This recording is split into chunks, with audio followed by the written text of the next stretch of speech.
Howdy yokes, and welcome back to Bacon and Eggs. I'm Tyler Carlin. And I'm Ethan Edgehill. And today we're going for the head. Or maybe circling back around. So let's end this. And maybe meet some old friends on the way. Because today we're bringing you Avengers Endgame.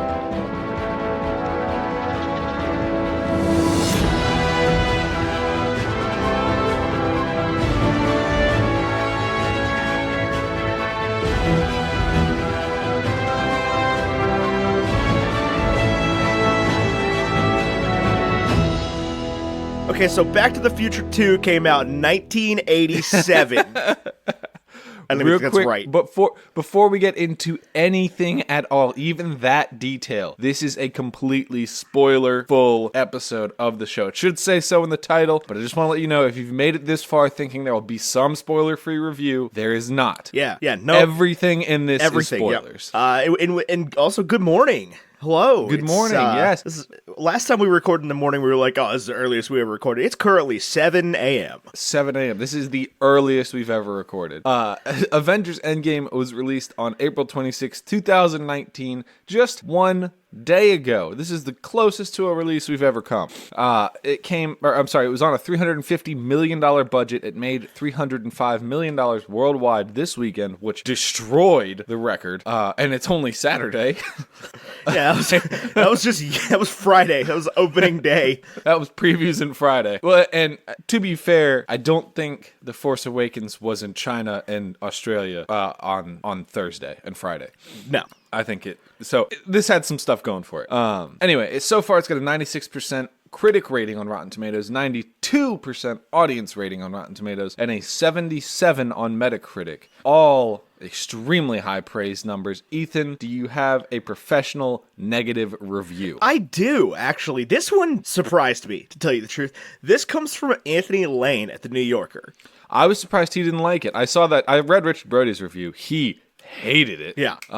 But Anthony Lane, what do you got for me? Anthony Lane says, and I think he's only got one complaint here. He says, you can easily duck out during the middle hour or so. Do some shopping and slip back into your seat for the climax. You won't have missed a thing. I mean, is he wrong, though? It depends.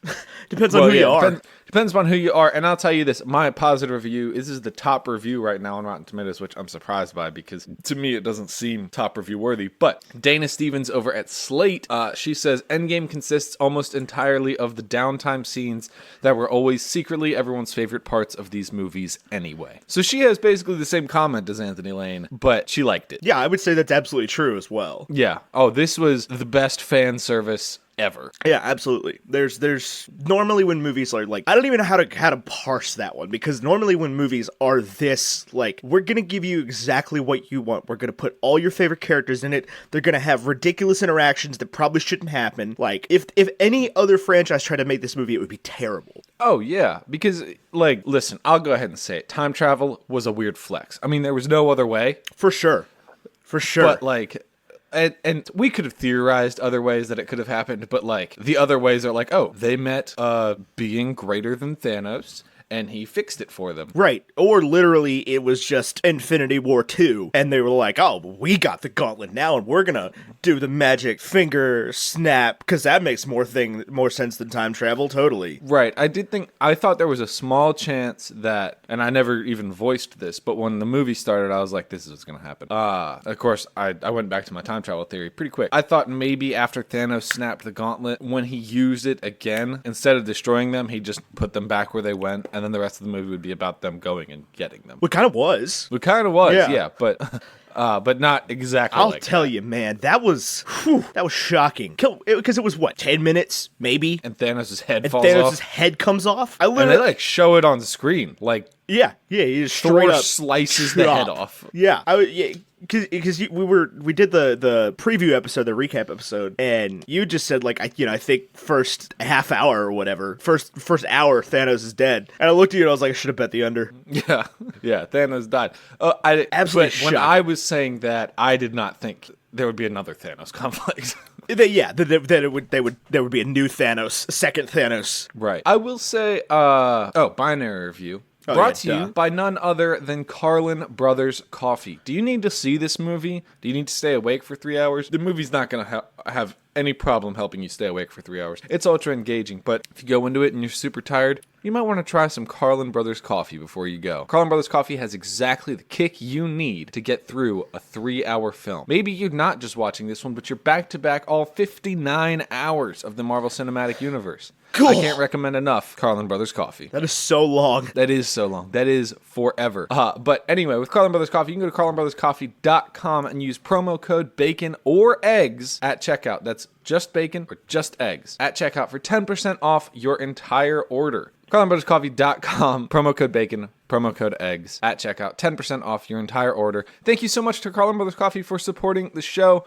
Binary review on Avengers Endgame. It's a 0. You don't even really. No, it's a 1. It's a 1. In fact, I would go so far as to say, and listen, I understand the binary review can't be broken. It has to be 0 or 1. It's not a 2. It's a 1. It is not a 2. It is 2 1s. That doesn't even make...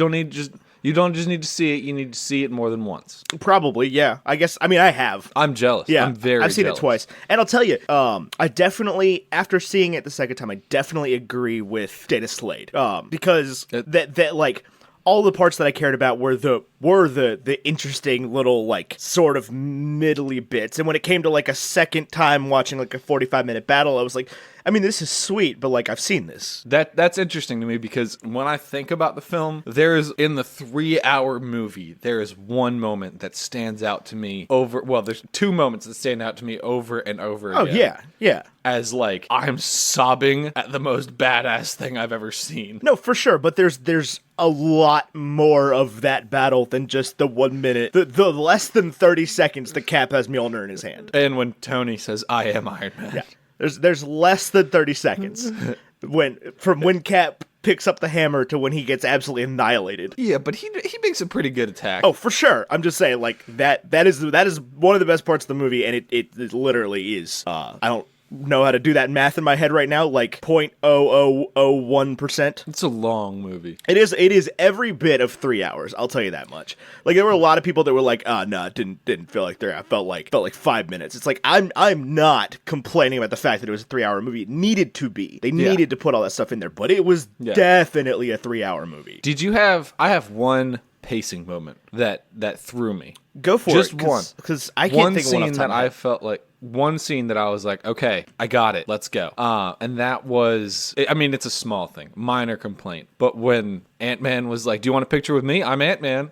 Oh, God, my skin hurts. Yeah. I mean, that scene went on for an entire hour of the movie, which I thought was a weird flex by the Russos. Yeah. But, like, it was necessary. That was so... I hate scenes like that where it's like, oh, everything's embarrassing and awkward and we're going to make you feel awkward about it. Yeah. Like, and it just kept going. That was not necessary. There was one... I don't know if I call it a pacing moment. I guess let's just knock a couple, like... Because I have very small, minor grievances with the movie. Yeah, Generally. Let me before we get into review, let me make one thing clear. This is my favorite movie, period. Bold claim. Like, I cannot think of a movie that has made me feel this much and on such a wide range of emotion and dealt with characters that I loved so much. The only thing that I think comes close is The Force Awakens, and this, I think, is better than that. Maybe not on, like, an objective scorecard standard that Richard Brody would grade, because he's that kind of guy, but I'm not Richard Brody. Yeah, I mean, we're not worried about scorecards here. Like, right, I'm a fan. Yeah, this just doesn't need to fit the normal rubric. This is not a movie for everyone. Yeah. No, I mean, this isn't 8th Grade was just released in the UK, which if you're in the UK, please go see it. It's amazing. But that's probably on a scorecard better than this, but I like this better. There's a lot of movies that I like that would score better objectively. But that's not important. That's not what this is about right now. It's not at all what it's about. Right. We're not sitting here, we're not gonna come on the show to split hairs and be like, well, is this better than The Fountain? Right. Did you like The Fountain? Not really. No, I didn't either. Yeah, it's one of those movies that everybody's like, oh, if you're like a film person, you have to like this movie. And that's always tough for me, because it's like... I remember watching The Fountain in a film class, and almost everyone in the class was like, nah. Yeah. This ain't it. That's not it, Chief. But you know what is it, Chief? Is this movie. Avengers Endgame. Freaking Avengers Endgame. Oh my god. But yeah, on the subject of pacing, and this isn't really a pacing problem, it's just one, like, awkward cut that didn't make sense to me. It felt like there was something missing. That, like, I don't know if they shot a scene and the mic wasn't plugged in, and they got to editing and were like, oh, we can't use that crap. But it's when Hawkeye and Natasha are on Vormir. They first get there and talk to the Red Skull, and he's like, you have to make the ultimate sacrifice, an everlasting swap, or whatever he says. And then there's just this awkward, like, hard cut, and Natasha's sitting down, and Clint's like, so how you doing? Yeah, and it didn't, like, to me, I wasn't like, oh, they've been there for a long time. I was like, oh, there's a shot missing here. Yeah, that was straight up just like, there was something there. Or they were supposed to come back to this. Yeah, they were supposed to put something in between it, like where they were cut somewhere else and come back. I don't know. Again, not a major thing, but it's like, I've seen it twice now, and both times that, like, jarred me out of it, and I was like, what? That was a weird thing to do. Weird choice. Yeah, because, it does seem like they should have gone to, like, Thor's story for a minute and then come back and been like, oh, man, what are they going to do here? Right. We got a lot of questions to my DMs. For this episode, I only took DMs for questions, and they went to my Instagram and the Bacon and Eggs Twitter and my Twitter, and I imagine your Twitter and Instagram. I have no idea, to tell you the truth. Oh. Let's find out. But we did get a lot of questions asking about who we thought was going to sacrifice themselves. I knew immediately when they went to Vormir. I was like, they're not both making out of this. And I knew immediately it was Natasha. And there was a lot of, and there are, I guess, continuity errors, things that don't make, not continuity errors, but like things that don't make, like, okay, like, really, Nebula would have said something. Yeah, Nebula would have been like, oh, yeah, you're not going to both make like, it she's back a very at us. practical, straightforward person, and when she was like, oh, yeah, no, so you're going to have to go to Vormir and get the stone, which means one of you is going to have to kill the other one. Right. But I don't even think Nebula knew that they were in love. So, like, and they weren't in love, per se. Not the way, I guess, pretty similar to the way Thanos and Gamora would have been. It wasn't like a romantic thing. No, but they're also not I mean, there's a lot to be said for that scene. Yeah, I mean, it says a lot for platonic friendship and the values of it. And maybe this was just me watching the movie, but it opened on Hawkeye's, like, fatherhood story, and then we got Tony's fatherhood story, and I was like, okay, they're not going to get rid of a paternal character when I know who's going to die at the end. Right. Like, they're not going to get rid of all of the dads. Yeah, no, they couldn't do that. It was always going to be Tony. Yeah. Oh, once we got going and Captain Marvel saved Tony, I was like, why on earth would she do that if we're not going to kill Tony soon? Right. Like, how does she even know who this is? Yeah, that he's just drifting out there in space. Right. 1,000 light years from the nearest 7-Eleven. Right. I will say, I didn't like that, like, the Captain Marvel introduction was taken out. Huh? The post-credit scene where they introduced Captain Marvel. Yeah? What movie was that? What did we just see? Captain Marvel. Yeah. That post-credit scene wasn't literally just in the movie. Why would it be in the movie? I don't know. The Avengers trailer was the post-credit scene for Captain America. Okay, yeah. And that wasn't in the movie. Well, all those scenes were. I think they've gotten a little bit better at this since then. Well, I agree. And I don't know. That's just a small complaint for me. It's what I would have wanted. I still love it. I was there. I was like, okay. Because when she first showed up on screen, I was like, so she's already there. Okay. All right. I guess we're rolling with that. Okay. I honest to God don't see where you're coming from here. I think that would have been super weird. Really? If that scene was in the movie, yeah. I thought that post-credit scene was like, you're getting to see 15 seconds of Endgame. And I was like, oh. No, why would they waste 15 seconds? They've already played. This movie is for people that have already seen these movies. Yeah. Like, if Captain Marvel comes up on screen and you don't know who Captain Marvel is, that is your fault, bucko. That's There's true. a whole movie. I got one or two questions. People wanted to know, do we think Captain Marvel was underutilized? Because, Infinity War came out and we got that post-credit scene, and then Captain Marvel came out and she's like the Thanos killer, and then in this movie she shows up and, like, I mean, she's got Thor's entrance in this movie from Infinity War, like, yeah, in terms of the mirrored effect, where she just comes up and wrecks. Sure. She shows up, she destroys stuff, she fights Thanos, she loses. Did you think that she was going to put the gauntlet on? Did you think that... What did you think was going to happen there? Or were you like, oh, this is exactly what I would have done? I think that she would probably be the only other candidate for who could put the gauntlet on and survive. Other than Hulk? Yeah. Yeah, I would agree. But she's the ringer. I mean, she's not Earth's defender. Right, Tony Stark is. Her job is to show up when things have gotten out of hand. I mean, Captain America says in Infinity War, Earth just lost its greatest defender, and he's not talking about Doctor Strange or Spider-Man. Right, for sure. Yeah, there's lots of planets in this galaxy, and most of them didn't have you. Which I thought that was a great line. I thought there was a real chance for snark there, but instead she was like, I'm really working hard at this hero thing. I love her whole thing. Do you? I just continue to like, because straight up, we were in the theater seeing this. I mean, you remember this, but I'm telling the listener, I'm letting them pulling behind the curtain. We were in the theater Thursday evening seeing this, 9 p.m. and there's people like in front and behind us talking smack on Captain Marvel. Oh, they were like red flag Marvel fans. Yeah. They were, honestly, I was surprised they were in our age group. And like the group behind us did not look, of course, this is me making a flash judgment, but they did not look like the type of people who wouldn't like Captain Marvel. Right. It's like, I don't know. I just like I thought it was a certain demographic, and they were not that demographic. Right, for sure. That told me a lot. That was sort of like an eye-opening moment of like, okay, there are real people, like real Marvel fans that don't like this movie just for no reason. Because I've heard the complaints about Captain Marvel. I can see where some people are coming from with it, unless of course they're like, I don't like it because she's a woman. Then like, okay. But at the end of the day, that's why those people don't like it. Oh, I know. I am with you. They're not going to come out and say it, right? But like, because like they don't even know that's why they don't. Like it. They don't know. It's just everything that is wrong with it is like justified for them because it's not a superhero that looks like them for the first time ever. Right. But Captain Marvel's sweet. Yeah, no, when she shows back up and she's just like, "What's up, Peter Parker? You got something for me?" I was like, "You're just my God. You're so." And then there's the scene of all the women of Marvel. Yeah, and you just like tears falling down your face. And they just kept piling them on two at a time. I'm like, man, there's really a lot of strong female characters in this. Right. It's almost as if they've been slowly teaching me that, like, you know, women are an important part of my life, and they are just as strong as I am for the last 11 years without really beating me over the head about it. Yeah, and it was awesome. Yeah, it was rad. And then I've seen comments where people have said that, like, I don't really understand why it was just all the women there. And, like, I see where you're coming from, right? Like, why wouldn't everyone just protect Peter Parker in that moment? Right.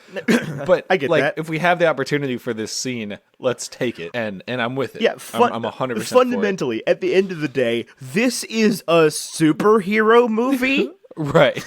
None of it's true. Right, none of it's real. Like, it doesn't have to obey the laws of like what would normally happen. Clearly, again, because like I said, it's a movie. There's always going to be things that like you can only explain by saying, well, like, yeah, it's a movie. You got to keep it going. Right. Like, Gamora couldn't just be like, I keep saying Gamora. Gamora is such a better name for Nebula than Nebula. Do you quick question on Nebula? I know you have a point to make, and I'll let you do that. Is there Nebula redemption here? I guess. I like the character more after this. I really do. I just feel like whatever. I don't know. I feel like to this point, there has not been a decision made about how Nebula is going to play her character. Like, is she going to be like this sort of machine thing, or is she going to be this sort of person thing? And here, seeing Nebula interact with Tony Stark, where they're both the like cyborg, right? But Tony is like the human cyborg, right? And Nebula is like the machine cyborg. Yeah, that first scene of they're playing paper football, and she wins, and he lets her win, right? But to me, that was just such a moment of like, okay, I get it now. I see what they were going for. Obviously, it didn't work in other films, but I think it makes sense here. And I know Nebula's going to have to be a big part of this movie, so I'm with it. She definitely was, but she definitely wasn't a big part in the way I thought she would be. Right. I did like that it was about the survivors. Like, you know, T'Challa has like one line in the whole film. Yeah. He just shows up. And that's my real thing behind it is like, I am shocked. At the end of the day, I'm shocked we only lost Tony. But we lost Cap too. Yeah. But like, he chose to whatever. The fact that there wasn't more, like, I guess we also lost Natasha. That's 3 people. Never mind. I was just gonna say, we lost half. I'm surprised that there wasn't more OG Avenger casualty. But yeah, I mean, we Thanos them out. Yeah, just because like it was clearly about the survival. I just figured it was gonna be like sort of a 1-to-1. Like the OG Avengers have to give up their places for the new Avengers to, and we got a lot of that. But like, I don't think we're gonna get away from Thor. No, people were like, I've seen a few comments where people are, I don't know how I feel about as Guardians of the Galaxy. And I was like, honestly, I don't love James Gunn right now because of Guardians 2. And honestly, I see where you're coming from. But I think if anybody can work with Taika Waititi's Thor, it's James Gunn. I think that excuse me. I think that Thor, here's my thing about it. And this is especially based on post Guardians 2. Not that Guardians 1 was by any means a bad film, but I think that adding Thor to a Guardians of the Galaxy movie can only help Guardians of the Galaxy, and adding them to a Thor movie would only hurt it. Yeah, I would agree with that. So I'd be cool if we got, like, you know, maybe another, like, You could even leave him. You could honestly leave him as Fat Thor in a Guardians movie, and then after that, we get another Waititi Thor movie where he goes off and is like, "Well, I appreciate you letting me join you for this adventure." You literally get another like, "Oh no, Thor's in a cage again. Jesus Christ!" Right. I bet you're wondering what happened this time. Well, let me tell you. I was off with my friend Peter and Tree. Right. Right. And Tree. I do think it would be interesting if the news comes out that like James Gunn and Taika Waititi are directing the next Guardians movie. I'm here for it. That'd be absolutely bonkers. I'm so here for absolutely it. Bonkers. Like, Drax and Korg together would make me so happy. You could make like a buddy cop TV show called Drax and Korg. Yeah? Would that be, I think that would be great. Be yeah. Hey, man. Why are you calling me man? I am not a man. I am Drax. The Destroyer.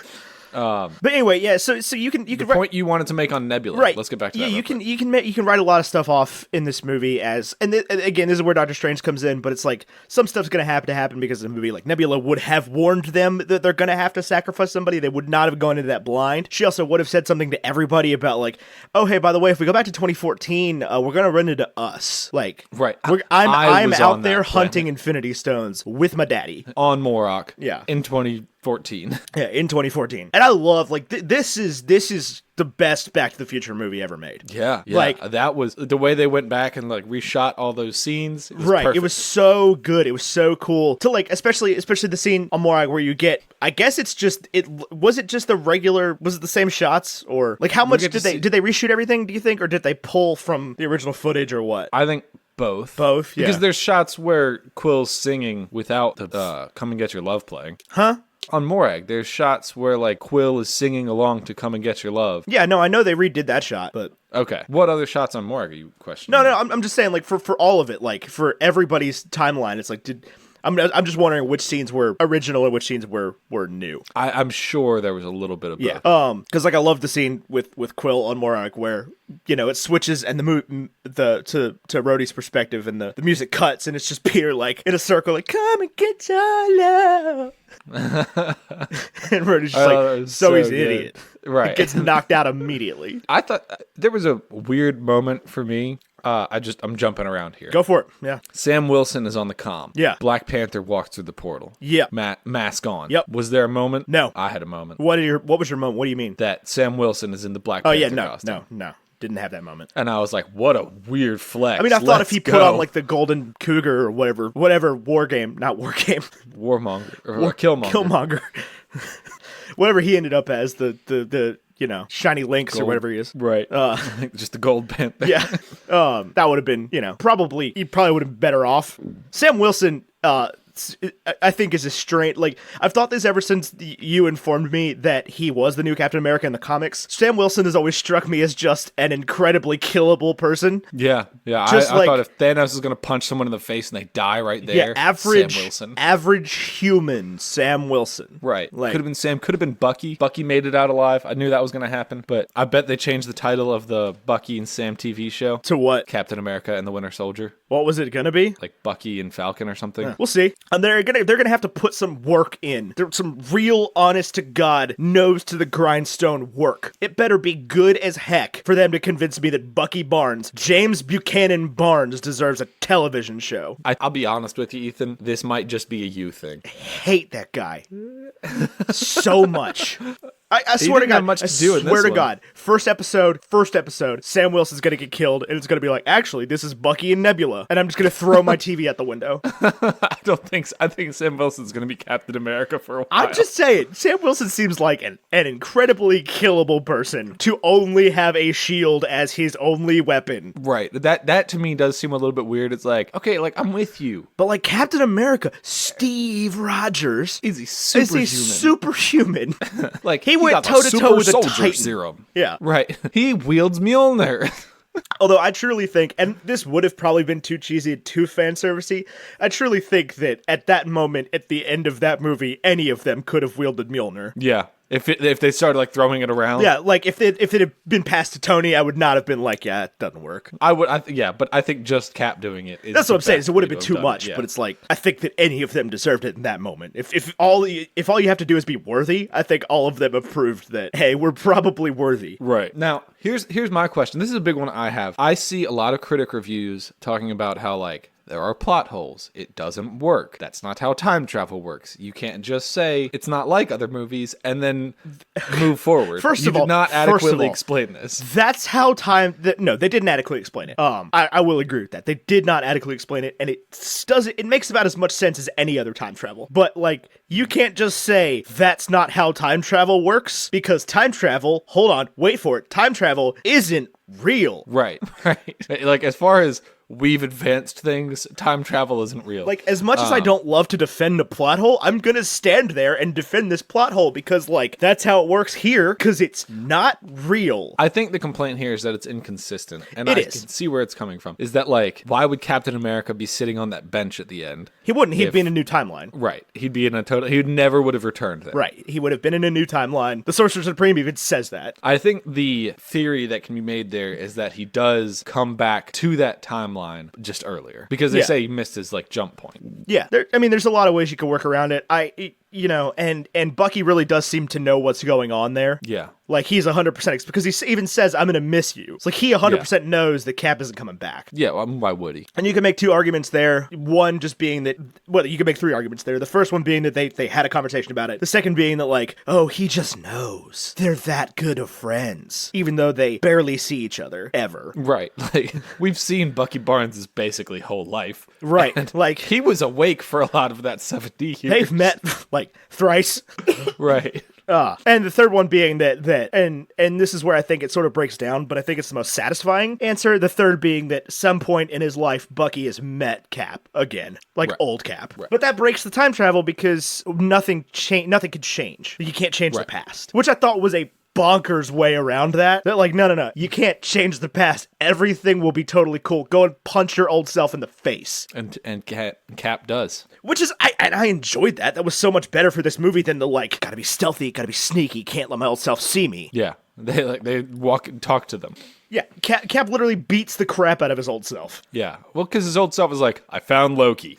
I could do this all day. And you can tell in that moment, Steve Rogers is just like, God, I sucked. That was a very gratifying moment to me as a person that doesn't love Steve very much. He has grown a lot in the past 5 years, or 7 years, since 2012. Yeah, absolutely. It will be gratuitous smashing. Oh, God, this movie is so good. Can we talk about that for a second? Amazing. Can we talk about that for a second? Just the fact that this doesn't suck. That it doesn't suck. It's that you such come out a of relief. it and you're like, this movie was good. You know what other movie was good? Thor: The Dark World. Yeah, Guardians. Never of the thought I'd be Galaxy leaving this 2. theater saying that. Yeah. Thor: The Dark. Yeah, We it need had more a lot, Natalie Portman a lot in this more thing. Dark World tie-in than I would have ever thought. Right. I was under the impression that for the most part, they were just going to pretend it didn't happen. Well, I think they kind of ran into that when they were making this one. They're like, crap, we used that awful movie to introduce an Infinity Stone. I don't think that they really had that problem. I think if the flex that the Russos wanted to make was, we need one Infinity Stone so that Thanos doesn't have all six, then if they were like, all we need is the Time Stone so that he can't get it. Right, it's like we're going to send 12 people back in time to talk to the fight Sorcerer Supreme. Yeah, like... Right. That's the whole movie. Which I did love the fact they sent Hulk back to get that, and he didn't have to fight her. Yeah, she would have wrecked him. Yeah, absolutely. But I also love that she just knew, and she was like, yeah, you're about 5 years too early. Yeah, Stephen Strange ain't here yet, bud. Yeah. And then he just like, well, Doctor Strange gave the stone away, and she's like, ah, crap. Oh, boy. He's supposed to be the best of us. No, not for once. Not for once was she like, oh, maybe Stephen Strange isn't the best of us. Maybe Stephen Strange is wrong. She was just like, got to give this random dude the stone. Right. She never even met Stephen Strange. She's like, he has my whole faith. Well, I mean, she looks forward in time all the time. She says it in Doctor Strange that she spends like every day in that moment when she dies. Right, but she can't see past the moment where she dies, so she doesn't know what happens. Right. Oh man, and Doctor Strange, I mean, with barely in this movie at all. Does he even say anything? Yeah, he has one line. What does he say? Oh yeah, if I told you, it wouldn't happen. Yeah. And then he tells him, holds up the finger. Yeah, and as soon as that happened, I was like, oh, Tony here it takes the is, Infinity Jesus Stones. Christ. Tony takes the Infinity Stones. And I am Iron Man. Yeah. Oh man, I'm tearing up just thinking about Tony's last words. Which I thought was sort of a weird way to play it, because he has like another interaction with two of his favorite people in the world where he just doesn't say anything. I don't think he can. But yeah. Like, you got to remember that, like, Hulk, the unkillable Hulk, only has one usable arm now. It's true. That Infinity Gauntlet really did a number on him. Yeah. Yeah, Tony. Oh, God. And when Peter calls him Tony. Yeah, he doesn't say Mr. Stark. He says Tony. Oh, God. Oh, you're going to make me cry. It's 7:45 in the morning. I'm going to cry. Oh, but God, did I love it. It's so well done. God, it just... And we can sit here and I don't want to, but we could sit here and pick it apart, poke holes in it, but like, there's no reason to. This isn't this isn't a dissatisfying ending to this thing. It's not like, oh, I was looking for something better. I was looking for something else. There's a few points I have to make on that, where it's like, I've seen some negative reviews and things of people being like, it's not how I would have done it. And like, let me tell you something real quick, fan reviewer on Rotten Tomatoes. That's not how you would have done it, because you are not paid millions of dollars to write epic and amazing stories. If you could have done it better, you would have. Right, like because you would have worked your whole life to get to that. This is the most complex and complicated movie ever made. You're taking storylines from 20-something different movies. 22? Is this okay? I don't know. I think this is 23. This is 23. Okay, but yeah, you're taking storylines from that many movies, from Thor: The Dark World, movies that came out years ago. Right, and on a character that has been retconned. Yeah, and still making it make sense. Right, and you're giving us like time with Frigga and time with characters that we absolutely loved that have died. Yeah, that are or have gone. Been, like, moved. Natalie Portman is in this. That was extremely cool. Yeah, for like half a second. She didn't even say anything. Yeah, because I think it was just stock footage. I don't think it was, because she was at the premiere. I think she showed up and got in costume. Huh, interesting. I don't think Natalie Portman went to the theater and was, I mean, of course she knew. There's no way, like, she went to the... She went to the theater like, I'm in this. Whoa, okay. Look at that. Hi, lawyer. I think they're setting us up. Can I get a lawsuit, please? Thank you. Okay, can I get a cease and desist, please? Yep. Would love to get paid for this one. But I think, I hope moving forward that Jane Foster comes back. I think Natalie Portman would make a very cool superhero. And I think she's got the acting chops to be Thor. She is Thor, right? And there's some... Yeah, Jane Foster inherits Mjolnir and becomes Thor. I do love the fact that Mjolnir's back in our timeline. I felt like... I love that, like, Taika Waititi was like, I'm going to retcon everything about this character. And the Russo brothers were like, we're going to give him his eye and his hammer. What the hell, man? Yeah, but I don't think any of that matters. Like... No. I'm going to give him his hair back. I don't think that'll stay. No. God, I hope it doesn't stay. I liked the beard. I don't. I like the beard when he was fighting. Hair with a beard? What? Yeah. The braided beard. Yeah, but that would look cool with the undercut. Yeah. It doesn't look cool with, like, matted dreadlock Thor. I don't know. Thor with dreads would be pretty sweet. Yeah, I don't love fat Thor. No. I don't love it. I agree with you. It was not my favorite thing. It was too much. It was the closest this movie got to, like, okay, you're trying too hard with this. Right. I feel 100% the same way. I wanted him to get struck by lightning and be ripped again. I guess there are people out there who are like, I wish we had chubby superheroes. Yeah. You know, we can see Black Panther on screen and we can see Carol Danvers on screen, but well, I mean, that's the thing. Heroes. You're talking about representation now. Right. Everybody now, like, you know, and this is understandable. It's like you want to see a superhero that looks like you. So I don't know. I don't think that'll maintain. I think the next time you see Thor, he'll be ripped again. I hope so.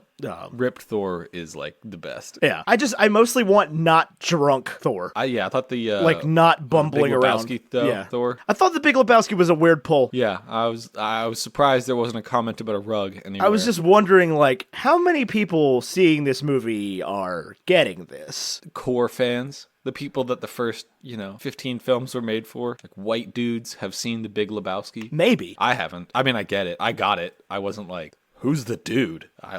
Okay, I'm with it. But like, my leg's itchy. Yeah? Yeah. Sorry to hear that. That's all Do you good. want some listener questions? Yeah, or let's do you go have for any? it. Cool. Let me pull up Twitter. A lot of you who have direct messaged me on Twitter and Facebook and Instagram, not Facebook, Twitter and Instagram, wrote me like books to answer, which is fine. I love reading your thoughts. I love that you're sharing them with me, but I will not read your whole question on here. Sorry. I got no DMs about this. Really? Yeah. I did after we got home sit with Discord for a couple hours. Yeah, as did I. And then I had to go to sleep because I had to work on Friday like a normal human. Yeah, I went to bed at like 3 a.m. I was just decompressing. I did have to go home. I drank a beer. I sat on my couch and I just like cried for a few minutes. See, I'm just not sad. Like, I just don't. I'm not sad, but get it's just like it was this whole. It was just like emotional overload. There's so many people I'm talking not, about being like- super sad about it, and I'm like, I don't know. It wasn't sad at any point. I've seen it twice now. It just wasn't sad. It's so triumphant. It's so positive. But yeah, I mean, they're happy tears. Happy that it wasn't bad. Happy that we got 2 satisfying send-offs. Happy that, like, Tony and Peter hugged in the middle of the battle. That Pepper was in the suit. That, you know, like, all of these just happy and triumph. That Cap yields Mjolnir. I mean, I'm not talking about They're you, all just though. happy moments. Oh, well, these are the moments that I was happy crying about. No, I'm talking about people that are talking about how sad this movie is. I don't find it sad at all. But I guess I was probably just prepared for it. I've been preparing myself for Tony Stark biting it for a year now. Yeah, it's just emotional overload. That's what it was. I don't know. For I me. didn't feel overloaded. I mean, in a good way. Like, I'm happy I had this experience. What are your thoughts on Professor Hulk? What about him? Were you like, this is a weird way to introduce this, or were you like, I'm on board, let's keep rolling? You know, I liked it. I thought it was cool. I felt like my first reaction was like, this isn't like Banner or Hulk. But then the more I watched, I was like, this is where Banner and Hulk meet. Yeah, well, it's like you can clearly see, because that whole sequence is designed to show, you know, how everybody's been coping with the 5 years. Right. Like, Steve's trying to go out and help people. Tony's only worried about his family, which, I mean, he got off a lot easier than pretty much everybody else. Yeah, Pepper survives. Pepper survives. Well, he loses Peter. Right, but he keeps his wife and daughter. Right. I think we talked about this, was that Tony was going to have a daughter. We're going to pan to some time in the future, and he's going to have to choose between his daughter and Peter Parker, and everyone else, for that matter. Right. And he was just like, nope, we're not going to do that. We're just going to bring them back now. Yep, we are going to bring them back now, and we're not going to worry about what happened for the last 5 years, which I thought was sort of interesting, because that implied Yeah, that there have been, like, no negative consequences of people going. Well, and Cap, for a second, there's a moment where Cap's like, I saw a pod of whales. O2, or, he's talking about, like, greenhouse gases are down and everything's honestly better. And Natasha's like, shut up. It is not better. I'm going to beat you in the head with a peanut butter sandwich. Right. It is not better. I thought that was interesting. I could have imagined a future where, like, somebody was sympathetic to Thanos in the MCU, where it's like, at the end, you have to fight Captain America and Thanos. But I think America standing for mass genocide probably wouldn't have been good. Yeah, no, not a good idea. Not a good move. Yeah, bad look. Bad look. But no, so yeah, you see how everybody's been coping. Like, Natasha coped by not quitting her job. Steve coped by trying to help people through it. Tony coped by, you know, focusing on his family, learning to be a dad. And then Hulk focused on trying to fix Hulk. Yeah, and he was like, everybody lost half of everything. I'm still 2 people, but I've only ever been half of anything. Right. So he's trying to be one thing. So I thought it made sense. I loved his character. I think that going forward, it's a strong character to have. Yeah, I agree. And if you introduce the X-Men, you've got an interesting dynamic with, like, Hulk and Beast. Yeah. They're, like, super smart. You're really beast sticking on things. that. You're really sticking on that What? introduce the X-Men thing. I just don't think we're going to get away from it. Well, they're going to have to do something. Because we can't have conflicting Quicksilvers. Quicksilver died. Right. But he was... I think all you do is just say Strucker. Canonically, like, the other guy. currently, the X-Men timeline has a different Quicksilver. I don't think we're going to merge with the current X-Men timeline. I think the current X-Men timeline gets scrapped and Yeah, we get a new... ye who last week was sitting there going, I could see it like Hugh Jackman being Wolverine in Endgame. Like, I would be surprised if Hugh Jackman showed up as Wolverine. I still wouldn't have been. Hugh Jackman's Wolverine gets to do things none of the other X-Men get to do. There have been 2 had a problem with timelines that. of X-Men. I would have had a problem There with have that. been 2 timelines of X-Men, and he has been in both of them. I'd have had a problem with that. Anyway, listener questions. How do you feel about Professor Hulk a listener question? Yeah. Okay. Yes, it was. We talked about the Captain Marvel question. Do you think Loki will make a reappearance? Loki's not dead. Loki's not dead, yeah. He's at least getting Loki a never TV died. show. Right. And you can't have a Thor movie without Loki. Right. He'll show up. Yeah. He's not gone. Don't worry about it. He's fine. Yeah. I half expected, legitimately, at first I didn't catch that he was talking about Valkyrie at the end when Thor's like, people already have a king. I half expected just a hard cut of Loki sitting on some, like, throne made of kegs. Right. Yeah, no, Tom Hiddleston's not going anywhere. That dude, this is what that dude does. It's too good of a character. Yeah. Like, it is too good. It is one of the strongest characters, especially to kill him for no reason at the beginning of the last movie. Right. No way he's And then gone. we get, like, the time travel thing. And if Gamora... People have been asking questions, is Gamora back? Yes. No, she gone. No. Yeah. Does she get dusted? Yeah. I did not Everything know that came through with Thanos is gone. Okay. Well, then there is... I don't know. There's a way to get Gamora back. Yeah. Gamora and Natasha not gone. Natasha's No, gone. she's not. You don't think so? I've been making bets left and right on this. No way. Because there's no way we stuck on that. 'Cause Hulk's gonna... I wouldn't be surprised if we got another Hulk movie about that. About going and getting Natasha? Because Hulk's got nothing. I don't know. Hulk's got nothing to do now. I mean, like, you can bring back Liv Tyler. I don't think they're going to. Like, they keep bringing back Ross. I don't see why not. I just don't think they're going to. I don't think they will either, but, yeah. No, Hulk's gonna get her back. I have no qualms about saying that. Do you think the Black Widow's getting a movie, right? That was the thing? Yeah. You think that's still happening? It's a prequel. Then It was always gonna be a prequel. I don't think Gamora's gone. No, but like new timeline Gamora is not back. Like Correct. 2014 Gamora is not just in 2020 whatever now. Right. Now, would you like to see... I know we talked about Jane Foster as Thor. Would you like to see Valkyrie as Thor? Or do you think Valkyrie on her own is cool enough? It's gonna be an unpopular opinion. I don't think Valkyrie on her own is cool enough. Really? I really like her, but I couldn't see a Valkyrie movie. You couldn't see, like, The Valkyries, the film? I might be able to, but I couldn't see just a Tessa Thompson as the lead in a solo superhero movie, which is what a lot of people are calling for right now. I could definitely see Tessa Thompson as a lead in a solo superhero movie. I don't know if it would be about the Valkyrie, but, like... Well, she doesn't have another character. I get that, but, like, if they were like, Wonder Woman has been recast as Tessa Thompson, I'd be like, I'm in. Sign me No, up. obviously not what I'm talking about.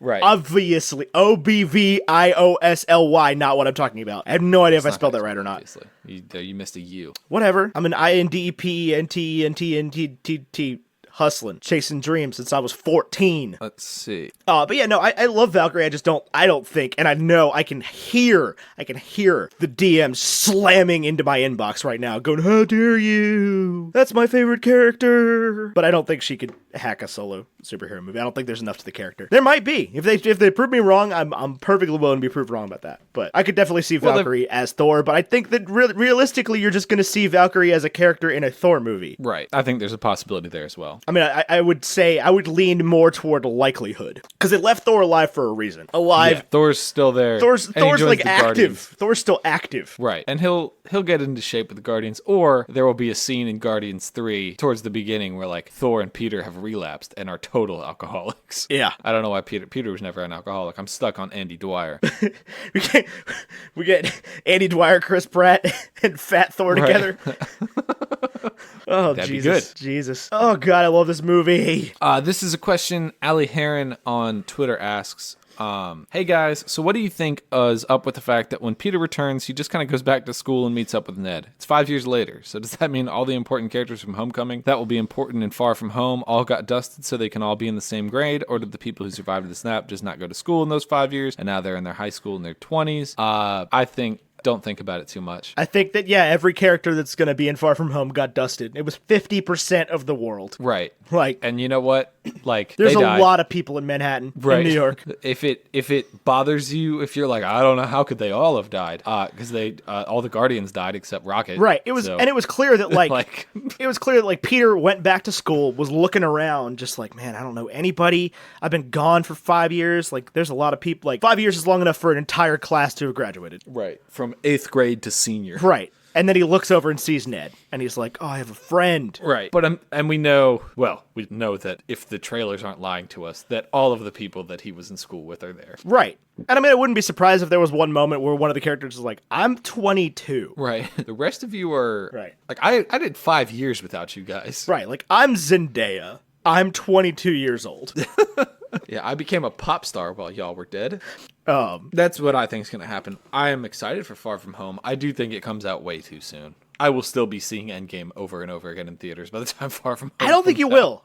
I don't think you will. I don't know. It's so good. Yeah, but that's 3 months from now. I know. It feels too soon. It feels disrespectful to Tony Stark's memory. It's gonna bomb. Yeah. It's gonna have the same problem Ant-Man always has. Yeah, where it comes out the same day as The Fault in Our Stars. No, where it comes out after the Avengers movie and doesn't make any money. Hey, you know what? I really love Spider-Man, so I'll see it. I do too. I just feel like they could have put it out in like October. Right. With no problems. Right. I don't think they wanted... Well, I guess it's... Especially since there's nothing with a release date after it. Well, like Frozen, Star Wars. In the MCU, Tyler.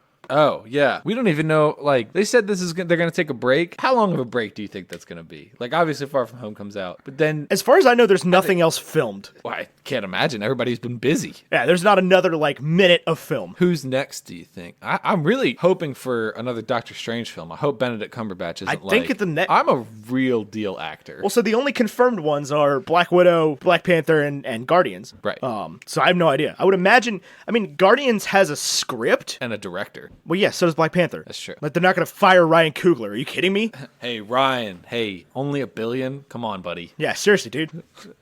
Get your Do act better. together. Next time, Blade was really good. Okay. It goes wild, man. They're just like, hey, Ryan, let's get some white people. Come on. Yeah. You're like, you just got those guys from Lord of the Rings. What's that about? You're like, Kev. That ain't it, Chief. That's not it, buddy. Nope. Oh, we could even kill off those white guys. I'm serious. I know that you are literally the chief, but like that is not it. Yes, I'm not gonna fire Ryan Coogler, but like I there's like pictures of the Guardians of the Galaxy script, so I would imagine that's ready to roll, if not already roll. I imagine that's ready to go pretty much any day. And like, yes, Chris Pratt is a busy guy, and Chris Hemsworth is a busy guy, but they're busy because of these things. Yeah, like all other projects you have going, except for maybe Jurassic Park, are not as important as this. I mean, Jimmy Stewart used to be in like 17 movies a year. Who's Jimmy Stewart? The guy from like It's a Wonderful Life. Really old actor. Old. But he was like the movies. No, for sure. I'm just saying, like Hollywood has a history of being able to figure it out. Right. Like he was. Your scheduling conflict is bad, but there are 7 Guardians. He was the lead actor in. Oh God! Can you imagine trying to get your schedule on par with this? What? With everybody that was in this movie? I think here's what happened: is Marvel approached everyone who was like, I don't know, man. I don't know. And they were like, no, we're freaking Marvel. Right. Okay. They're the ones that got snapped then. Congratulations. You're available. I hate to do this to you. You want to go film Sherlock for BBC? Yeah, because that's a big conflict. Those come out every like 5 years. Right. We've gotten 12 episodes in a decade. It's very weird to me because for the next 3 months, I'm going to have to go to bed at midnight if I go to every 9 o'clock showing. Stop going at 9 o'clock. I mean, even if I go to an 8 o'clock showing, I'm going to be going to bed late. They're showing a shockingly small amount of previews before this movie. At least at my theaters. Well, we go to an AMC, and they are notorious for, like, we're going to show you every preview there is. Yeah. But I think I wouldn't be surprised, and I have no idea how this works in the theater industry. So, like, if I'm talking about this in a way that's like, no, Tyler, that's not how that works. But I honestly think that it would be so expensive to put your preview before this movie that some people were just like, you know what? I don't even care. Just like... Because I saw it last night. I saw it last night at a different AMC. Yep. I went to the Salem one instead of the Tanglewood one, and I saw different trailers. Really? Yeah, there were some of the same ones, but there was different. Like I saw a Hobbs and Shaw trailer. I'm excited about that. I am too. But yeah, I thought that was wild. I was like, this is not the same trailers as I saw last night. Interesting, weird flex, AMC. Weird movie got going there. Yeah. But yeah, shockingly small amount of previews. Like I saw an 8 o'clock showing last night. I left the theater at like 11:11. Oh wow, that is quick. Yeah. Granted, I didn't stay for the whole credits this time. You didn't want to hear the post credits noise? No, I can watch that on YouTube. I also just have Iron Man on me at all times. Right. Yeah. Well, this is my Blu-ray copy of Iron Man. Well, I have the digital copy. No, I keep a disc. You keep a disc with you. I got it on. I keep a mini disc. Yeah, I was gonna say I got it in hit clips, like hundreds of them.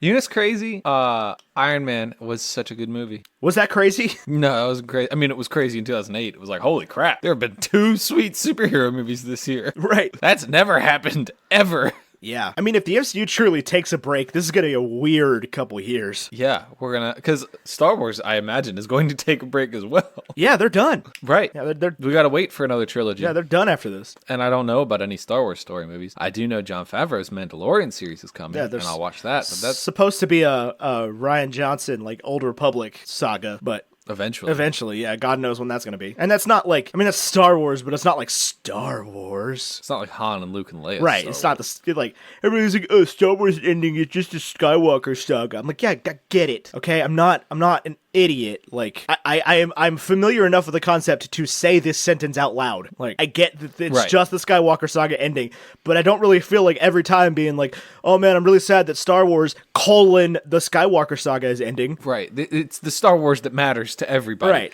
Like, I understand ye super geek do not realize that of the $1 billion worth of this movie that's sold, the super geeks made up less than $100 million of it. Right. And like y'all decided not to see Solo. I saw Solo. Y'all decided not to see Solo. I saw Solo. I love You're not gonna Solo. Get me out of that theater. Yeah. So like we're not getting any more Star Wars story movies, and it's your fault. It's like I don't want to hear it. Right. We don't get Kenobi because of you. Yeah. Ewan McGregor even said he'd do it. Nah, you'd have to recast it. Well, yeah, it wouldn't make any sense. Yeah. He's old.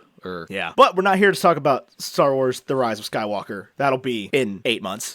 Diciembre. Yeah, 8 months. That's a long time. That's an aggressive amount of time to see a trailer before every movie. I honestly thought the trailer came out late. I felt like, why don't we have a Star Wars trailer yet in like February? I mean, Or I maybe have. That's when we got it. I don't even know. I have controversial trailer opinions. We've made this clear. That's true. I think that you get if you're an MCU movie or you're Star Wars, you get 30 days. If they only got 30 days, Endgame maybe being the exception, if they only got 30 days, this wouldn't have done $305 million. I just don't see that. I know you don't, because you are part of the 10%, the super fans that are going to go anyway. Right, but like 30 days is plenty of time. Here's the thing. This is what always happens unless it's a movie that I sincerely care about like this. I see a trailer 6 months ahead of time, and I'm like, oh, that's cool. I want to see that movie. Then that movie comes in theaters, gets out of theaters, and I'm like, hey, when's that movie coming out? Whatever happened to that one movie? Where'd that one go? A Wrinkle in Time. Where'd that one go? I don't know. It came and went. Because Well, but the perspective I have and the reason that like trailers,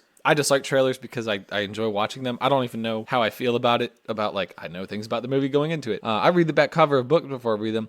But the thing with me is, like, if it's a movie that I'm going to see anyway, then I just like interacting with it and getting excited about it. I love the hype. I live for the hype. But if it's a movie that I'm, like, lukewarm on, then no trailer is going to convince me otherwise. If a Rotten Tomatoes score isn't positive, I won't see it. Right. Like, if somebody's made a convincing argument why I shouldn't see it, I'm not going to waste my time on it. Right. Like, if it comes out later and on home release, then people are like, okay, seriously, you should watch this movie. It's pretty good. I'll be like, all right, cool. I got nothing going on. Right. Do I have to get dressed, leave my house, interact with a human? But if you've got a romantic comedy that scores above a 90%, solid chance I'll see your movie. Otherwise, I'm just not gonna go. Right. It's like I gotta put time in my schedule this year for 3 Marvel movies, a Star Wars movie. Like 2019 is busy. It is busy. I don't have time for what did I actually see a trailer for last night that looked hilarious? That new Seth Rogen movie, Long Shot, that comes out next week. Is it not out yet? No, comes out next week. Oh. I think that's what it said. No, I thought somebody said they already saw it. I thought somebody in America. so as well. But it's got a release date of next week. Interesting. So I don't know. That to me just looks like Knocked Up 10 years later. I think it looks funny. And I'm not the world's biggest like Seth Rogen fan. Right, and like I say that as though I didn't think Knocked Up was hilarious. I didn't think Knocked Up was hilarious. What? It had Swing by Savage in it. Okay, cool. That makes it immediately good. That song is the key to success in cinematic. I'm gonna start editing that into art form. Start editing that into like movie battles. Cinema Score gives Avengers Endgame an A+. DMs, Ethan. I've got DMs. Yeah, give me some DMs. Slide into my DMs. That is a statement for Tyler, not ye listener, who has already messaged me about me not liking Valkyrie. I like Valkyrie. We'll talk. What do I think about the fact that movies come out earlier in other countries sometimes? I don't feel like we've ever talked about this. I've never cared until this week. You know why? Because I live in America and we always have it first. Right. And I cared more about spoilers with this than any other movie ever. The Force Awakens. Yeah, I cared more than I did with Force Awakens, but like that was the only other thing that comes to mind where I'm like, you could have told me a Force Awakens spoiler, and I unless you said the main thing that happens, like the big one, I would not even know what you were talking about. That's true. Yeah, unless you were like, because I knew Han Solo was back, and I knew like Chewbacca was going to be in it, and like, yeah, I didn't have a clue. No, nothing. I didn't see a trailer, Tyler. I know, that's amazing. I did not see a single trailer for The Force Awakens. I had no idea. It's really good. During the Super Bowl, I shut my eyes and covered my ears. Anyway, my thoughts on movies coming out at different times in other countries. To me, I don't know what the reason is that this happens, but I will just, like, in my mind, I'm just like, well, I guess that's how they had to do it, and that's that. They did it this time so they could break all the records. Right. Like, it needs to be out in China first because we need the $1 billion that are going to come from China. Right. So yeah, I mean, because I don't know enough to care. I've never cared before, and with most movies that I care about, we're not the ones getting it late. Most movies don't have spoilers, right? Like if you have an original story, like if you came up to me and were like, in Frozen, Hans is the bad guy. It's like, okay, but the whole fun of the movie, like I rewatched Frozen and I know, and I still enjoy it. You completely cut out there. I was saying, like most movies don't have spoiler moments. Yeah, no, for sure. Like, and the example I gave was like, if you were to approach me before the movie started and were like, hey, in Frozen, Hans is the bad guy, I probably would have figured it out immediately when the movie started anyway. Well, A, yeah, Hans is obviously the bad guy. You could tell immediately. Two, it's like if you came out to me before Frozen happened, you're like, Hans is the bad guy. I'd have been like, who? Who's Hans? Who's Hans? Right. What's an Yeah, Elsa? like as soon as that movie starts, it's like, oh yeah, this guy just immediately fell in love with this princess who's obviously naive and knows nothing about life. Wonder why. Right. Yeah, it's like, what are you gonna spoil? Right. Or like if, the other one that comes to mind is like Ralph Breaks the Internet. If you were like, there's going to be this really cool scene where there's like a bunch of Ralphs and they turn into a big Ralph, like that's probably going to be pretty cool to watch. Yeah. I'm excited for that. Even if you come to me now and you spoil Frozen 2, it's like, I'm not gonna care. I mean, don't go out of your way to spoil movies for me. Yeah, don't, but like, yeah, if you spoiled Frozen 2 for me right now, if you were like, see, I can't even parse together what I think is gonna happen in Frozen 2. Right. If you were like, it's eternally autumn and everybody takes good pictures for the rest of time. Like, oh man, what a weird direction. There are to go things with that would movie. shock me about Frozen if it was like, actually, at the end of Frozen 2, Anna turns into the bad guy and kills Elsa. I'd be like, what? I have to see how this goes down. Hold on. What did you just say with your own mouth? Are you sure about that? Right. But I think, honestly, based on the trailer review that Jonathan and Ben did, I think they've probably got it right. That there's going to be ice giants. Yeah. And that's the spoiler. Oh. They're all Disney properties. That's where Loki comes back. Duh. Got it. Loki's the bad guy in Frozen 2.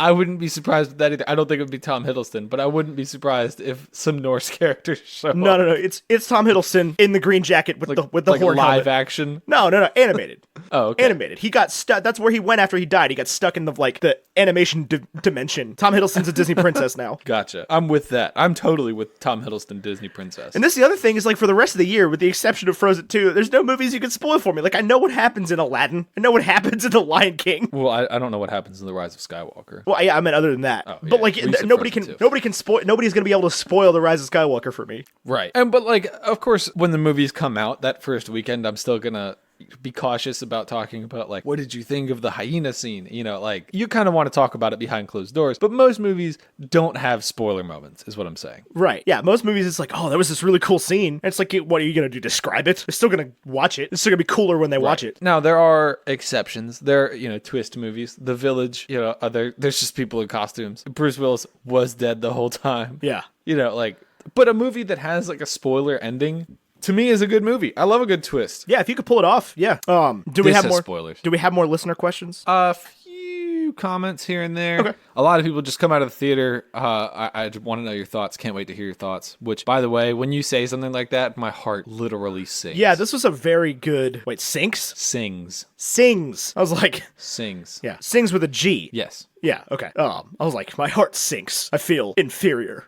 No, I love it. This has been a great couple days for me because, like, we have established ourselves as the people in most people's lives that talk about Marvel movies. Most of our listeners. Yeah, no. Because we've we've been doing this for a long time. This is how we started this show. This is where we started the show, with the beginning of the MCU. And so now we got a bunch of people that have been messaging us and being like, hey, I can't wait to hear what you have to think about this movie. People like staying up to talk to us on Discord after we got out. And I just people saying like, I stayed up just to talk to you about right, yeah. this. They're back and forth. They're in our Discord channel, just like, God, when are the boys gonna get here? And I'm just sitting there like, little old me. You want to know what we have to say? It's crazy. This is actually. I know that I don't know how you could get more emotional, because to me this is where Bacon and Eggs started. But it also, going to the theater we went to was where it's where we saw Transformers. I think in the same room. And No, we saw Transformers in the one next door. This is because it's the stadium theater that explodes all the time. Yeah, there's the one, two stadiums, right? There's 4. There's two on each side. Okay. We sat on a floor. Yeah, we sat on I saw it 2 days in a row in a theater. Yeah, on like a no lift. Yeah, but no, we saw Transformers in I think it's number 5. It's immediately to the left side. Anyway, yeah. This is where we saw Transformers, and then we walked out and we talked about it, and we walked past the Barnes & Noble where the history of our film discussions started, and it was to me it was this amazing, surreal, full circle moment where it was if I stop talking about movies today, I will have had a good run, and I will be satisfied. Yeah, that, and it's also the theater we saw Iron Man in. It is the theater we saw Iron Man in, and I don't know, everything about it was just this like, I love the MCU so much. I tweeted about how like, we read Harry Potter. We were born into a world where Star Wars existed, but like the MCU came and went and like, maybe this is a little bit of privilege, but those like first 10 movies at least were made for white men in their late teens and early 20s, which is exactly what I was. Right. Yeah, I mean, we saw Iron Man. I don't think we saw it at midnight, but I think we saw it like the day it came out. Yeah. I'm sure we did. But yeah, so because I remember seeing Iron Man and being like, "This was really good." I was obviously late to the party on Star Wars. I was late to the book party on Harry Potter by a couple years. It's like I saw this from the Genesis, and I'll tell you, it is a relief to have, even if it continues on in different movies after this. It is a relief to have a back cover to the book, to at least the first book. Like the Infinity Saga is done. It's just closed. It's shut. You can't change it. You can't mess it up. You can't do anything to it. It's done. And will they? Probably. There's a lot of TV shows coming. There's a Black Widow prequel. Like, will there be things added to the Infinity Saga? Almost definitely. Right, but I can sit my child down and say, this is Iron Man, and we're going to watch every single one a night until we get through Endgame. Yeah, for the next month. Right. We're going to have so much fun. Yeah, it's done, man. It's absolutely bonkers that it's done. It's been 11 years. And granted, like I said, if they tried to make 22 Star Wars movies in 11 years, we would be so fed up. Yeah, you'd be like, oh my God. So bored of Star Wars. I don't care about Kylo Ren anymore. Right. It's like, that's the thing, is you have to have so many different solo adventures. You have to have so many characters that are all tied together, not loosely, but definitely not like, you don't get every Avenger in every movie. Right. And this was something that I thought was interesting, because we talked about on Thursday, the episode that came out on Thursday, that like to see Infinity War, you need Phase 3 and Avengers 2, and Civil War. I guess Civil War is part of Phase 3. Right? Yeah. To see Endgame, you need all of them. Sort of. I mean, you don't have to. You need Thor the Dark World basically thrown in there, which, like, can you imagine being like, okay, welcome to Marvel. Yeah, Day 1, Avengers. Day 2, Thor the Dark World. I guess, yeah, you're right. Like, if those time travel scenes would be pretty confusing if you hadn't seen all the movies that they literally went into. I guess that's right. Right. You need Guardians 1. You need Thor 2. You need other stuff. Yeah, that is. Without Guardians 1, you would be so lost. Who is Star-Lord? Yeah. Who is Nebula? Who are these people? Because those aren't like just pop culture enough. I mean, they are now, but if you weren't paying attention to the MCU, you'd be like, Chris Pratt's famous because he was in Parks and Rec and then Jurassic Park. Yeah, he's Owen Grady or whatever. Right, he's famous enough without this. He's the Lego Movie guy. He's Emmett. Rex Dangervest. I saw my first in the wild instance of someone using the GIFs from Lego Movie 2 of the Velociraptors. Yeah. I saw it and I was like, oh, there it is. There it is. Here. Finally. They're back. They're real. I guess that means it's on home video now. Yeah, must be. I'm not going to lie to you. I don't remember what happened in that movie at all. I know that Maya Rudolph. They spent a lot of time under a dryer. Yeah. I know Maya Rudolph's in it, and Will Ferrell's voice is in it. That's it. Yep, that is it. So what did you love most about Avengers Endgame? When I lay my eyes down to sleep, I see Captain America catching Mjolnir. It was a pretty great moment. I love like Tony. Obviously, the end of his saga is amazing. Let me run down some favorite moments just as they come to me. Tony meeting his dad. Yeah. Cap saying "Hail Hydra." That whole elevator sequence. Yeah. Cap and Mjolnir, Tony getting the stones, Thor chopping off Thanos' head, Korg being back at all. Playing Fortnite. Korg playing Fortnite. Which honestly, like, that was such a moment for us. It was like, oh my God, it's in the movie. This movie is for us. Right. They listened to the show. Fortnite. God. Yeah, no, I mean, the best, for me, the best the best sequence of the whole movie is from the moment Cap catches Mjolnir right up until the point where everybody comes back and he says, Avengers assemble. Yeah. I want to know your thoughts on this. I'm flipping to a negative part. Richard Brody makes a point in his review that while Marvel is clearly trying to make strides in inclusion and diversity in their films, the only army that fights for the Avengers and is basically just cannon fodder is an army of black people. Well, yeah, I mean, you could definitely make that point, but like, again, this is why I come back to like T'Challa not being that great of a superhero, because he's the only one that needs an army. I think he just has an army. I think Yeah, but no like- other nation would have an army. But like, nobody else needs one. Captain America doesn't need an army. T'Challa didn't need an army. Clearly he does, or he wouldn't have one. Maybe. Because he's Oh a my gosh, wet there's only one blanket and a character I bad can't remember the king. No, he's a great king. There's only one character I can't remember the name of in Black Panther, the dude from Get Out. M'Baku. No. No. M'Baku's the dude from Us. What? Wakabi. Wakabi. Yeah, if Wakabi wasn't so seduced by Killmonger, he wouldn't need an army. Yeah, I mean, I get what Richard Brody's saying. I for sure do. But it's like, I think that it's better to have an army of black people than not have a bunch of black people. Right. I also don't think fighting in a war for humanity is in any way dishonorable. I also don't think that went into the equation ever. They were like, we've got an army. We're going to use an arm. Like, what? We've got Wakanda's army. We're not going to use the United States Right. army because they'll try to kill the Hulk again. We don't need to introduce a different army. Right. Oh, that would have been wild. I think it would have... if like Thunderbolt Ross rode out on a tank. Right. That would have been wild, but it also would have been like, who? Like, I remember this guy from the last movie for like a line, but we have 2 Wakandan army movies. Yeah. That would have been bonkers. But no, that whole scene where, you know, when Sam's like, on your left, and all the portals start opening, I was just like, oh my God, there they come. That was a huge moment for me. Tony and Peter hugging is everything. Yeah, and it was very, very overdramatic, very like, this is, we're making posters here. Yeah. Yeah. Director of photography got every say in this. Yeah, they walk out 3 at a time, just like get into battle stance, like Falcon flies out after everybody, and then like you see Star-Lord fly in, and it's just like, it's so like you're begging for that screen cap right there. Yeah. But and I'm but all it was great. in Yeah, for when Peter flies in, takes the mask off, and just like looks off into the distance, I'm just like, my boy, he's back. Peter Parker. He's not dead no more. I like that we didn't see anybody get undusted. Yeah, I want to know what that looks like. Oh, that was frustrating. don't. I want to know what that looks like. I was satisfied not seeing it. I just wanted to see. I felt like there was no way to do it that would have looked good. Probably. What did you think? Here's a favorite moment of mine we haven't talked about much.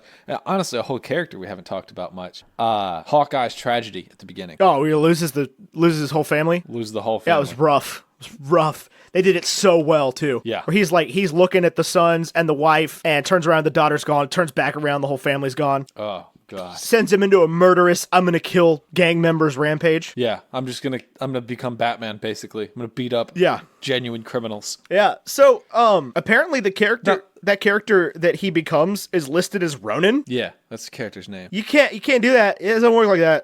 I'm with you. You can't have 2 characters named 100%. Ronin. Right. We already have a character named Ronin, who I thought would make an appearance here and doesn't. Yeah, they I talk thought about it a was a weird ship. flex that he showed up in Captain Marvel, and I was like, oh, okay, I guess he'll have a small part in Endgame. And then they go back in time, and I thought we would see like Ronan and Loki and Thanos all talking to each other about Infinity Stones. Nope. Because there's 3 of them right there. Yeah, no, that'd be too easy. Well, I know, but I just thought maybe like the council with those 3 and the Chitauri leader would like meet up, because we'd seen that before. Not with both of them at the same time, but we'd seen Ronan talk to Thanos, and we'd seen Loki talk to Thanos. Yeah, I think you're We saw Loki talk to the... I think you're just asking for too much at that point. Like, that's the thing is like, there's other things that they could do, and we could sit here all day and be like, well, they could have done this, they could have put this in there, but like, I really didn't want a 6-hour long movie. No, yeah, I agree. I think it is exactly the right length. I do think it is wild that this is the first movie, and I said this in Discord, I think, but this is the first Marvel movie in a hot minute that hasn't had like a major pacing issue. You think other ones have a pacing issue? Yeah, all of them. We've talked about it every time. Really? Yeah, we've said pacing issue pretty much in every episode. It was like Captain Marvel was like 8 minutes long. That's not a pacing issue. Yeah, that's is. That's a pacing success. No. We talked about the fact that scenes were rushed. Oh, yeah. There definitely rushed scenes in that movie. But like, this is a 3-hour long movie that I didn't feel like it dragged at any point. Like, there was no point where I was like, there was 1 or 2 scenes that probably went on a little bit longer than they needed to. I thought Thor and Korg and Meek went on for a little long. I did notice that. Not as much as the selfie picture moment. No. And then right at the end, the whole Thor and Peter arguing about who's the captain, I thought went on too long. Yeah, I agree. But it's with like, you there. I was like, you know, you could shave 20 seconds here and there, but like, it really doesn't matter. Right. And those are moments of like it taking a while as part of the joke. Right. Like there may have been, I don't know, a whole minute of unnecessary scenes, but that is nothing compared to most movies. Now, what did you think about the fact that Hawkeye finally got a solo film, and then at the end of it, like Thanos and Iron Man show up? I was not. I've never been super duper sold on Hawkeye until this movie. Yeah, perfect. Yeah, he did great. Love the haircut. Big fan. Big fan. Big fan of that. Big fan of Carol's pixie cut. Yeah, that's what she looks like in the comics. Yeah. Just like, because even in Captain Marvel, I'm like, there's just no way this girl would just have this like beautiful, luxurious blonde hair. It would get in the way. Like, right, like it's impractical. Yeah, she would be way more practical than this. She would put it up in a ponytail at least. Right. Like I did think that didn't, especially with Veers, I didn't think that matched. But I do like it, and I like that they brought straight attention to it. Rocket was like, "What, are you gonna get another haircut?" Yeah, I think Rocket was still perfect. Every time I watch a Rocket Raccoon scene, I'm like, that's really Bradley Cooper. That's so wild. It just doesn't sound anything like him. No, he's so talented. If you had told me like, "Oh, that's Joe Pesci," I'd have been like, "Yeah, that makes sense." Oh yeah, put Joe Pesci. Everybody knows Joe Pesci voices Rocket Raccoon. Yeah, he's funny like a clown. But no, Bradley Cooper, man, wild. He's so good. Groot's back. Groot.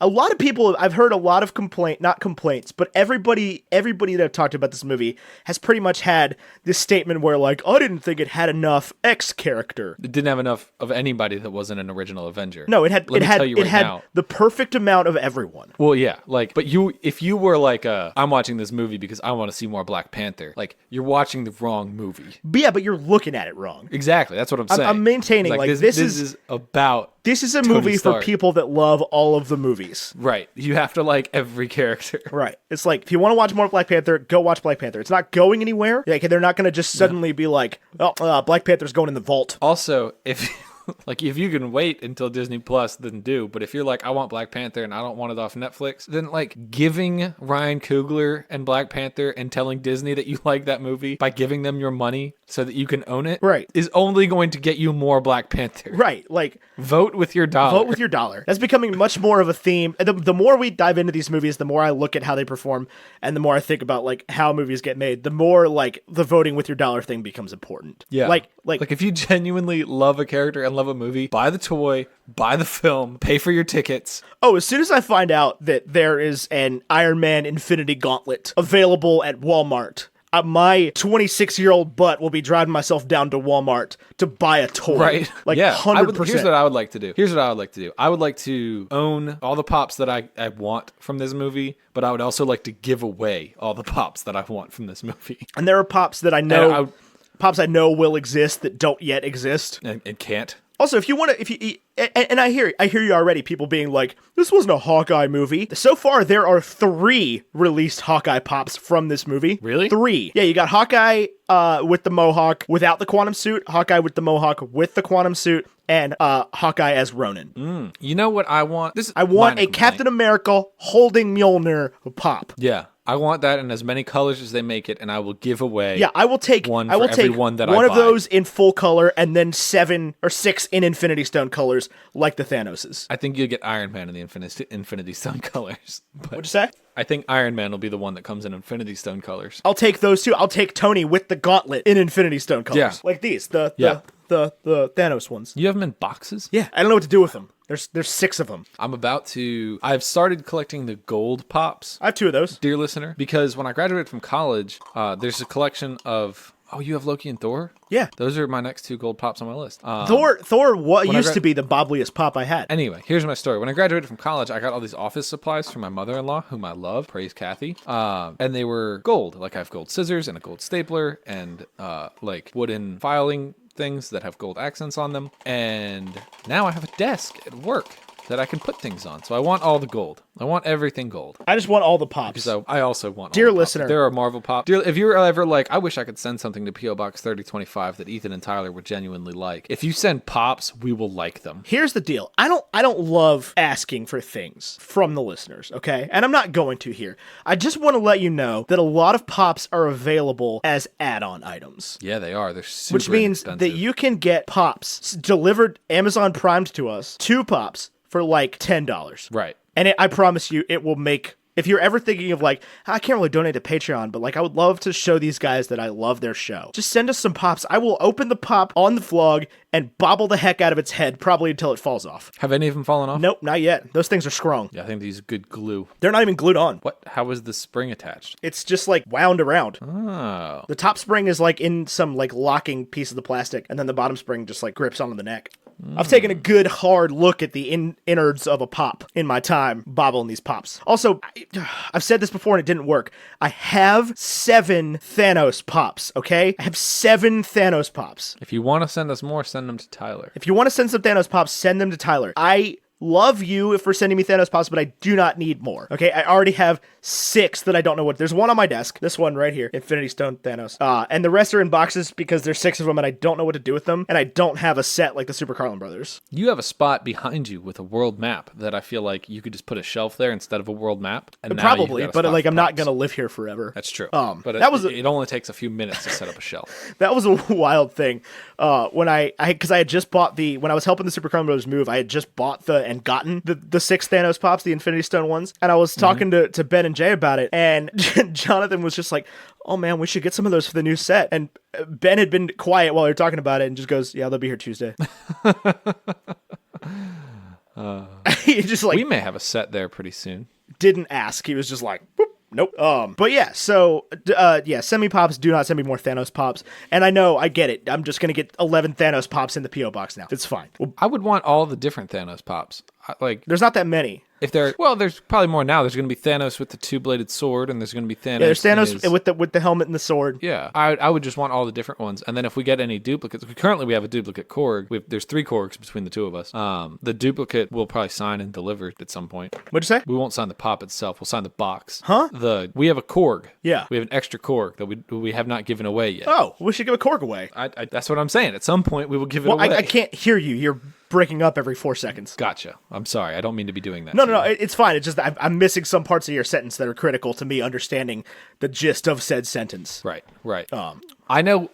Here's the thing, Ethan. We could talk about Endgame, and we will until we die. But we're getting to the wrap-up portion of the show. We are. But the conversation's not over. If you want to continue to talk Endgame with Tyler and Ethan, you can join our Facebook group for free. And just ask a question. We'll answer it. I wasn't answering your DMs before because I wanted to talk about them on the show. But now I'll just type a response to your Endgame question. Yo, what did Mary Clay Watts say about this? We went through a lot of her questions. Were hers there? Okay, I wasn't sure if any of them made it. I can pull them up because she might have been more excited for this movie than anybody I know. I don't think you realize how excited I was. I don't know. Did you tweet a GIF of Charlie from It's Always Sunny slamming a whiteboard, yelling "Carol" for every day for like 2 months? She missed some days. Okay. So she talked about Carol Danvers being like not as included as she wanted her to be. Yeah, I feel like a lot of gals out there probably felt that way. Yeah, but they got a redemption scene. For sure. But like the problem with Carol Danvers is she is just overpowered. Oh, here's a quick one. She could have just flown through Thanos' chest and ended the whole thing. Right. But like that doesn't always work. You gotta go for the head. Here's the question: why Sam Wilson? Why would he pass the gauntlet onto him? Not the gauntlet. That's probably the wrong word. Why would he pass the shield onto him instead of Bucky or at all? Sam's just a person and. Because that's how it happens. Because that's how it happens. I think my like miss for Captain America's supporting characters probably comes from my lukewarm feelings towards the Winter Soldier film. Yeah. So. It's pretty much just as simple as like there's no reason to derive that much from the comic. That like there's a person that Steve passes that Stan Lee wrote it like this. Well, this happened pretty recently. I don't think Stan Lee was writing. I'm gonna beat you in the head with a peanut butter sandwich if you keep disparaging Stan Lee like that. Great Stan Lee cameo. Great cameo. Loved it. Yeah, the great final one. So sad. Yep. Yeah. So sad. Will be missed. Truly gave us just an absolutely remarkable thing here. Yeah. Last comment from her. She says the funeral is 10 times sadder if you watch it as if they are all attending Stan Lee's funeral. Yeah, I'm sure it is. Iron Man has been such a big part of my life for the past 11 years. It was sad enough. Yeah, like when Pepper puts the proof that Tony Stark had a heart thing, flows it out across the river. I was just like, man, it's real. That's tough. Yeah. When the light went out, God. Yeah. When the light went out, that was hard. That was a hard moment. Yeah. But it had to happen, man. It was his time. Yeah, it was. And we got our first gay moment, like like this is a gay moment. Yeah, talk about that. I thought that was exciting. Did we talk about No, that? talk about that. Oh, I just thought that was exciting. I can already see people saying it wasn't enough. Like, I'm with you. But it's a step in the right direction. For sure. I think that we're not far from, and I don't know who it'll be, but I think we're not far from a LGBTQ superhero. Right. It will happen. I wouldn't be surprised if Carol Danvers comes out. No, yeah, there's enough, like, Brie Larson tweets about it regularly enough that I think it's a possibility. Right. Brie Larson and Tessa Thompson being like, hey, can we hook up yet? Can our characters be the queens of Asgard? Yeah. What if it came out and they were just like, well, we're dating, so, like, that would be neat. Right. We've been defending planets together because we're in love. So let's wrap this piece up, man. We didn't. Yeah. I mean, obviously, we didn't do this movie justice on this episode because, like, it's a 3-hour movie and we recorded for 2 hours. Normally, it's the other way around where we're talking about an hour and a half movie for 2 hours. But this time, it's a 3-hour movie that we didn't. Even if we went through it 1 minute per minute, we couldn't do it. Right. So we obviously didn't do this movie justice. I would love to hear your thoughts, listener. I mean, shoot us a DM. Shoot me a DM, shoot Tyler a DM, join our Discord, join our Facebook, get at us somehow. Let's talk about this movie because this is the good tea, and I'm sure I've got more thoughts. If you just want to prompt me on them, I will gladly give them to you. Yeah. Yeah, and like I'm sure there's a moment in the film that you were like, I wish they would have said something about that. Like literally just hit me up. I will tell you my thoughts on it. I've seen it twice. I'm seeing it again at noon. I'm jealous. So three times in like 36 hours. Yeah. What's our breakfast food here, or did we do the ranking first? Yeah. What's our breakfast food here? This is the best breakfast you've ever had. So what is that? I don't even know. Yeah, I don't even know. This is breakfast on Christmas morning. Yeah. Like homemade bread. And fresh squeezed orange juice and butter and sausage and bacon and eggs, everything. This is the tea. I don't know if you said something before that because your Skype broke up a little bit, but all I heard was fresh squeezed orange juice and butter. And I was like, okay. Sure. You don't put butter in your orange juice? Sure, man. Whatever you say, buddy.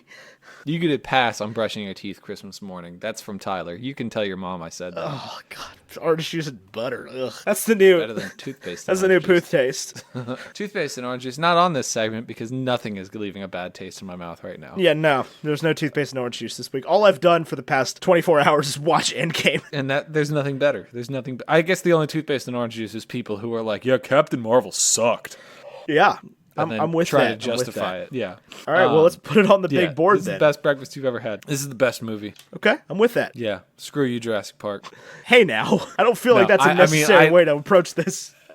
No, not only is this the best, Jurassic Park is worse than Venom. No, this is just the best movie. Like, you're not going to find a movie I like more than this. It's definitely this is the first time in a long time that you can make a contender for best superhero movie ever. Yeah, I mean it's the best final chapter ever. Yeah, for sure. And I hear you guys already. Again, my DM, just the sound of DM slamming into my phone, being like, "But Return of the King! Return of the King won all those Oscars." It's like that's great. Good job, Return of the King. This is gonna win no Oscars. No. Yeah, there are like acting flubs, and there are bad shots, and there are. I mean, for the most part, there's not. But like compared to like The Shape of Water. Yeah, this is gonna win no Oscars. Maybe like I don't know. I hope I'm wrong. I hope it wins Oscars. I don't think it will. But, I don't even think it's not even gonna like follow up Black Panther because the score was a mess. Right. I mean, it was good, but it was just like this is everybody's leitmotif crammed into one thing. Right. What's the other thing we do? Villain ranking. I think Thanos is perfect. He's I would say Sidious quality. Huh? Sidious quality? I would say Thanos. Yeah. I thought you were saying like city of quality. Yeah. Skype is really throwing me off here right now. I know it's not liking what I'm doing either. I think the people in this house are waking up and using my bandwidth. Probably. Well, we're almost done. Yeah. I mean, I guess we are done. Yeah, that's everything. Because that's everything we do. Where to find us. I love this show. I love this movie. I do love this movie. It is such a relief to have it out in the world and just to have it be good. It's such a relief to like not have to worry anymore about like how are they going to end this? Is it going to suck? Right. Is it gonna suck? It did not suck. I can see a future where people are like, Endgame sucked. Like, yeah, but that future is not now. Here's listen. I don't know how many listeners I have. I know there's at least 2 people that listen to this show that produce content on the internet that are going to influence the way people feel about this movie in the long term. It is so important that your videos about time travel and theories on this movie are positive. Yeah, you gotta let. The fight's not over yet. The Last Jedi happened to this. Do not let The Phantom Menace happen to this. It is extremely important that we maintain a positive narrative here because I can imagine a future where people are like, wait a minute, those plot holes, it was stupid. It was stupid. Okay. And you cynics, not stupid. I'm not here for it. It's not stupid. It's well thought out and it's good. It is indeed. It is very good. I'm very excited that it's done. That it's real. It cannot be changed. It cannot be altered. They can't go back and be like, oh man, but like actually Cap put the gauntlet on. Right. And I don't think we ran out of Pym particles, so ideally there shouldn't be any more time travel. Right. We smashed the time turners. Right. Although I guess let's not Hank forget Pym is alive. Prisoner of Azkaban. Yeah. But let's not forget that Prisoner of Azkaban is the best Harry Potter movie and book. It really uses the camera as a character. It's not the best book. Don't even start that crap. It's not even close to being the best book. I think it's the best book, but that's personal opinion. That's with Harry Potter. It's like, why would you even argue a best book? It's just a good series. You're getting too into the minutia with that. Anyway, Ethan, how do people find us? You can find us all over the place at Bacon and Eggs Pod on Twitter and Instagram, or baconandeggs.media is our website, or patreon.com/baconandeggs if you want to join the Discord server. It's only $3 a month. You should really do it. We talk about Endgame at length. I'm going to go see Endgame again here in 3 hours with a bunch of people. Very excited. From that Discord From server. that Discord server, yeah. A bunch of people. Seeing it again with a full house of people that are just going to be absolutely jazzed. I cannot wait to see the reaction of that crowd when Cap picks up Mjolnir. Oh, I know. It's going to be crazy. You can find us all over the... I hope these people aren't listening to this right now if they haven't seen that movie, but... You can find us all over the place, and I'm on Twitter at WowNow with the Ozers here. Tyler's on Twitter at AmeriCarlin if you want to shoot us a DM, talk about the movie. Or you can shoot us a DM on Bacon and Eggs Pod, and we'll probably both respond completely separately. Yeah. Anyway, that's how you get at us. Our music is by Andrew Scott Bell. You can find him on Twitter and Instagram at Andrew Scott Bell. And our graphics are, as always, by Vaishon Brandon, and you can find him on Instagram at graphite.vmb. And you could go to carlinbrotherscoffee.com/discount/bacon and use promo code BACON at checkout for 10% off. Or if you've already done that, you can use promo code EGGS for 10% off at checkout. If you need some more coffee, you freaking caffeine addict. We love you. We love you. Continue Please to keep buy the buying coffee. I had a coffee this morning. I've had like 3 cups of coffee. I had 1 large cup of coffee. But yeah, no, it's good potting with you, man. Good doing this for the last couple of years. Very excited about what the future holds for this show. It's not over, by the way. Next week we're doing, we're back next week. Like this upcoming Thursday, there will be an episode of Bacon and Eggs. Yes. I don't think we're doing Pokemon the first movie because there's apparently more time than I thought between now and Detective Pikachu. There's what? There's more time than I thought. Pikachu's not next week. Yeah, that'll be the episode for the 16th. So we'll do Pokemon the first movie on the 9th. We have gotten some requests for other movies. We'll take a look around. We may do listener suggestions. I don't know if we're gonna do a listener choice though. We'll talk. Yeah, we'll figure it out between now and Thursday. Anyway. Anyway. I think that's all we got here for today, and thank you so much for listening. Thank you so much for seeing Endgame. See it again. Give it your $1. Unless it's like 6 months from now and you're listening to this and it's already out of theaters. So still give it your $1. Then buy it. Yeah. Buy it. Buy more copies of this than Titanic and Avatar. I want this to win so badly. I cannot explain to you how much I want this to beat Titanic and Avatar. I think it will in 2 weeks. That seems aggressive. Yeah, they were out for a long time. Yeah, Avatar's like $2.7 billion or whatever. That's a lot of money. We'll see. I think Disney's just gonna leave it in theaters until it beats it. Right. But yeah, anyway, I think that's everything. This is just such a great movie. I love this so much. I'm so glad it happened. But anyway, me too. I've been Ethan Edgehill. He's been Tyler Carlin. And until next time, arrivederci. America's ass.